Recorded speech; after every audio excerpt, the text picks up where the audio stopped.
Srinath Reddy Mittapalli YouTube channel స్వాగతం. నమస్కారం.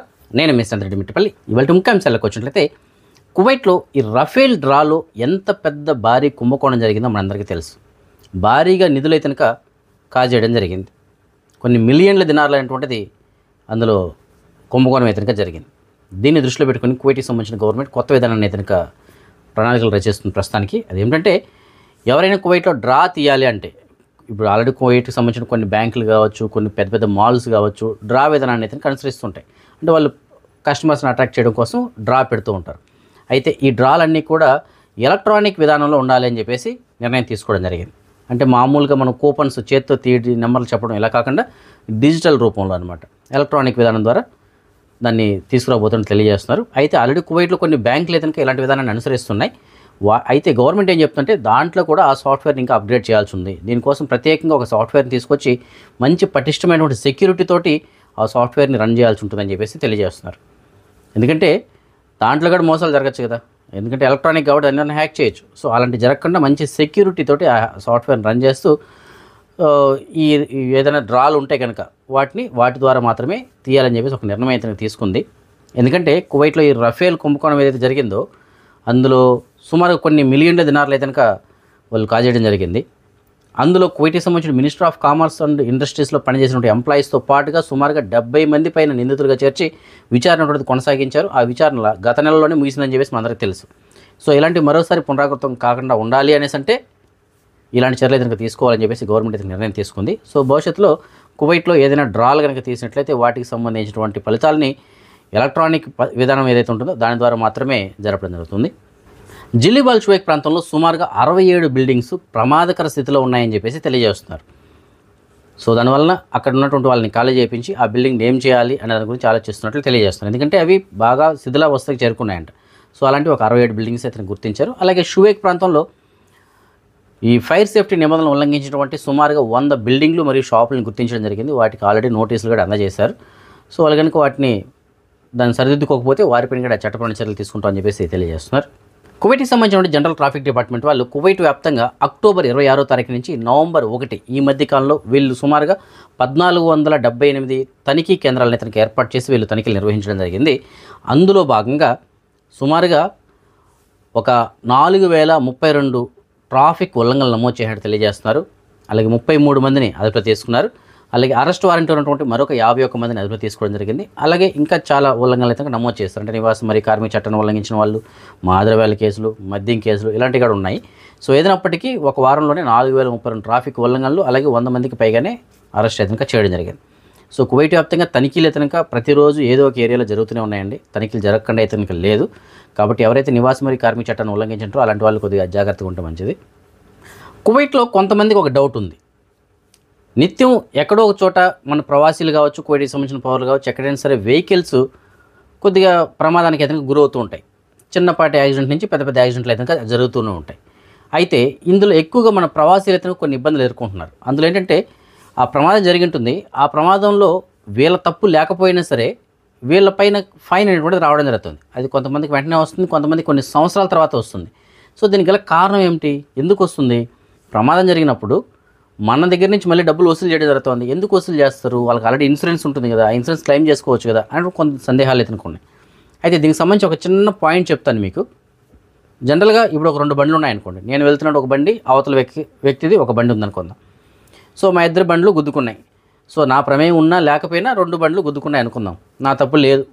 So అవతల వ్యక్తి బై మిస్టేక్ ఏదో జరిగింది, నా బండి వెళ్ళి అతని బండిని గుద్దింది, లేదంటే అతని బండి నా బండిని గుద్దింది. అయితే నాదే తప్పని చెప్పేసి అతను కేసు అయితే పెట్టడం జరుగుతుంది. పెట్టిన తర్వాత ఏం చేస్తారంటే అతనికి ఆ ఇన్సూరెన్స్ అయితే ఉంటుంది. సో ఇన్సూరెన్స్ కంపెనీ వాళ్ళు ఆ బండికి అయినటువంటి డ్యామేజ్, నా బండి డ్యామేజ్ కదా, ఆ బండికి డ్యామేజ్ అయింది. సో ఇన్సూరెన్స్ కంపెనీ వాళ్ళు ఆ బండికి ఆ డ్యామేజ్ ఖర్చు అయితే భరిస్తారు. దాని తర్వాత వాళ్ళు ఏం చేస్తారంటే ఆ యాక్సిడెంట్కి కారణమైన వ్యక్తి ఎవరైతే ఉంటారో, ఎందుకంటే కేసు ఫైల్ చేస్తారు కదా నా పైన. సో అప్పుడు ఏం చేస్తారు, నా దగ్గర నుంచి దానికి అయినటువంటి ఖర్చును వాళ్ళు వసూలు చేసుకోవడం జరుగుతుంది. సో అది వాళ్ళు కేసు పెట్టచ్చు, లేదంటే కోర్టుకు వెళ్ళి డబ్బులు కట్టమని చెప్పచ్చు, ఇంక వేరే విధంగా అయినా సరే. మొత్తం మీద ఏంటంటే అది నా దగ్గర నుంచి వసూలు చేయడానికి ఇన్సూరెన్స్ కంపెనీ రెడీ అవుతుంది. అయితే ఒకవేళ నేను కట్టకపోతే అది కోర్టుకు వెళ్తుంది, కోర్టులో విచారణ జరుగుతుంది. అది ఆ ప్రాసెస్ అనేది కొద్ది నెలలు, సంవత్సరాలు కూడా జరగచ్చు. సో మనం హాజరు కాకపోవచ్చు, ఒకసారి మనకు నోటిఫికేషన్ రాకపోవచ్చు. సో ఇలాంటి వాటి కారణంగా అది కొన్ని సంవత్సరాల తర్వాత కూడా మనకు ఫైన్ చూపించవచ్చు. అది ఒక్కొక్కసారి కొంతమందికి 2 ఏళ్ళు 3 ఏళ్ళ తర్వాత కూడా ఫైన్లు ఏదైనా చూపిస్తాయి. అవి ఎక్కడికి పోవు, అలాగే ఉంటాయి. 10 దినాలు 20 దినాలు ఫైన్ ఉన్నా కూడా అలాగే ఉంటుంది. కొంతమందికి ఏదైనా 800 1000 దినాలు కూడా ఫైన్లు పడుతుంటాయి. ఎందుకంటే ఆ బండికి ఎంత డ్యామేజ్ ఏంటిదే అంత అమౌంట్ని ఇన్సూరెన్స్ కంపెనీ వాళ్ళు మన దగ్గర నుంచి వసూలు చేసుకుంటారు. అంటే ఫస్ట్ వాళ్ళు ఖర్చు పెడతారు, దాని తర్వాత మన దగ్గర నుంచి వసూలు చేయడం జరుగుతుంది. కాబట్టి ఎవరైనా యాక్సిడెంట్లు జరిగినప్పుడు మీ పైన ఏదైనా కేసులు కనుక నమోదైంటే ఒకసారి చెక్ చేసుకోండి ఎప్పటికప్పుడు. మీ పైన ఏదైనా ఫైన్లు ఉన్నాయా, కోర్టు కేసులు ఏదైనా ఉన్నాయా అనుకుంటుంది. లేకపోతే మాత్రం భవిష్యత్తులో భారీ ఫైన్లు ఏదైనా ఏదో ఒక రోజు బయటపడతాయి. ఆ రోజు మీకు అకామ తగలకపోవచ్చు, ఇంటికి వెళ్ళడానికి సడన్గా వెళ్ళలేకపోవచ్చు. ఇలాంటివి ఉంటాయి కాబట్టి చెక్ చేసుకుంటూ ఉండండి ఏదైనా మీకు ఏదైనా ఫైన్స్ ఉన్నాయా లేదా అనేటువంటిది. కువైట్లో కొంతమంది వ్యక్తులు అనధికారికంగా గ్యాంబ్లింగ్ అంటే జూదానికి సంబంధించిన వెబ్సైట్ని నిర్వహిస్తుండగా భద్రతా అధికారులు ఆ వ్యక్తుల్ని అదుపులో తీసుకోవడం జరిగింది. వాళ్ళు ఏం చేస్తున్నారంటే ఒక హాస్పిటల్ అలాగే క్లినిక్స్ ఇలాంటి వాటిపైన అకౌంట్స్ అనేది ఓపెన్ చేసి మనీ లాండరింగ్ అనేది చేయడం జరుగుతుంది. బయట దేశాల నుంచి ఇక్కడికి డబ్బులు అలాగే ఇక్కడి నుంచి అక్కడికి ఇలాంటి ట్రాన్సాక్షన్స్ ఏదైనా చేయడం జరుగుతుంది.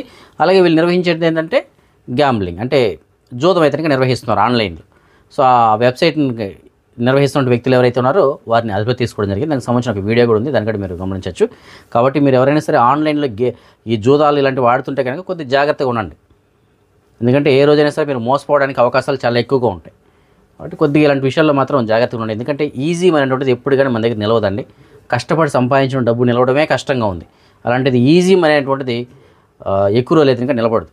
కాబట్టి కష్టపడి నీతి నిజాయితీగా సంపాదించుకోవడానికే ట్రై చేయండి.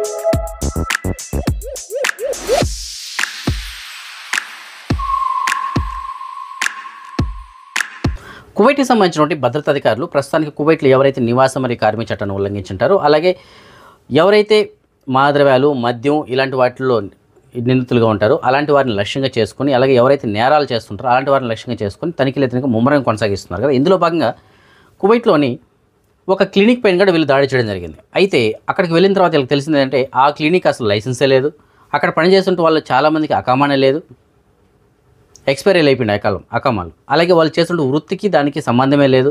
సో లైసెన్స్ లేకుండా చాలామంది అక్కడైతే పనిచేస్తున్నారంట.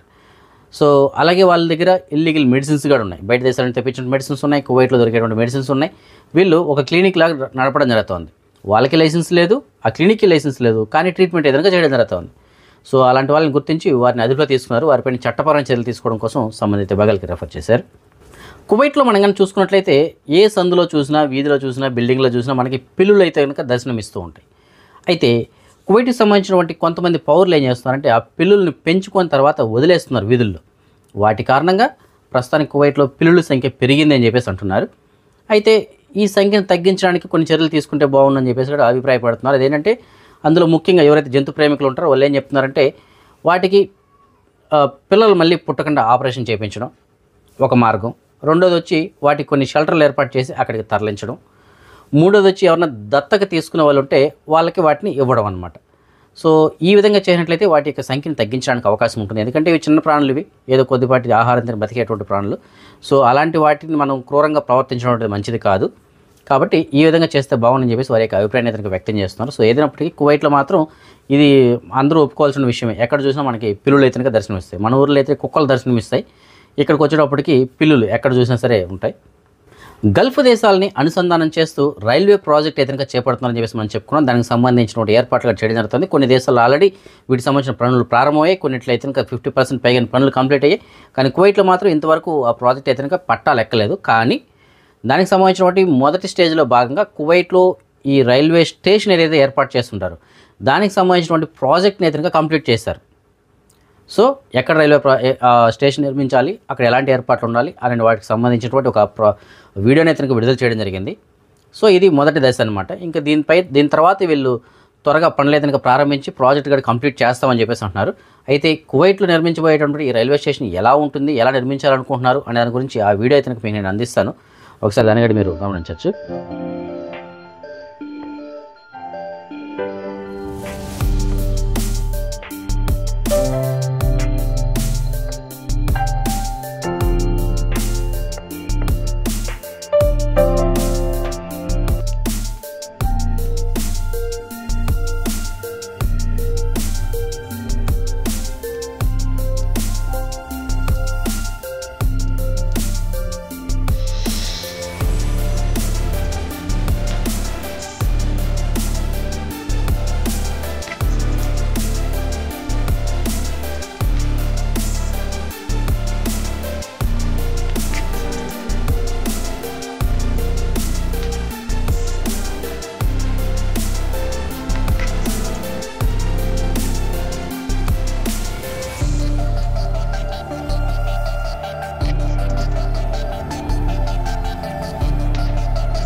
కువైట్లో ఎవరైతే జాబ్స్ కోసం ఎదురు చూస్తూ ఉంటారో, అందులోనూ ముఖ్యంగా ఎవరైతే బాగా చదువుకున్న వాళ్ళు జాబ్స్ కోసం వెయిట్ చేస్తుంటారో అలాంటి వారు సాహెల్ అప్లికేషన్ ద్వారా మనం జాబ్స్ అయితే సెర్చ్ చేసుకోవచ్చు. కువైట్కి సంబంధించినటువంటి సిఎస్సి అనగా సివిల్ సర్వీస్ కమిషన్ వాళ్ళు ఈ సాహెల్ అప్లికేషన్లో జాబ్ నోటిఫికేషన్ సంబంధించినటువంటి సమాచారం కూడా అందించడం జరుగుతుంది.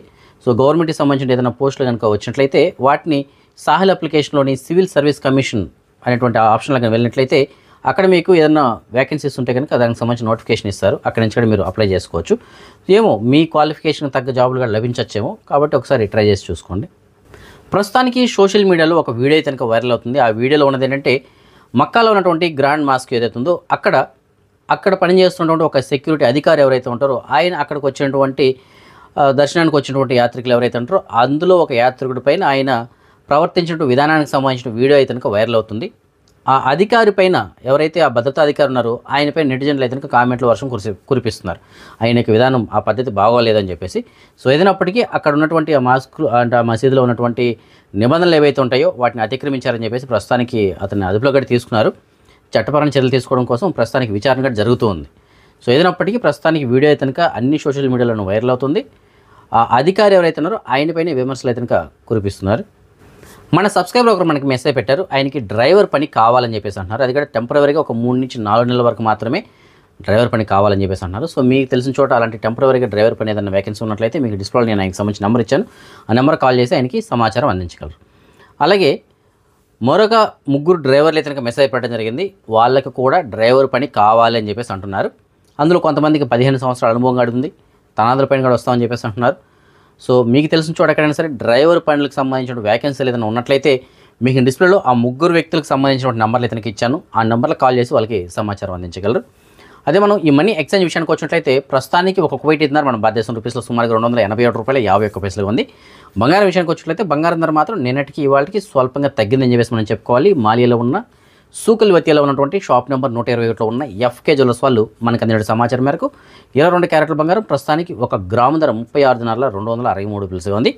అదే 24 క్యారెట్ల బంగారం మనకు బిస్కెట్ రూపంలో బంగారం ప్రస్తుతానికి 1 గ్రాము ధర 39,545 ఉంది. సో 22 క్యారెట్ల బంగారం నిన్నటికి ఇవాళకి 1 గ్రాము పైన సుమారుగా 400 వరకు అయితే కనుక తగ్గిందని చెప్పేసి మనం చెప్పుకోవాలి.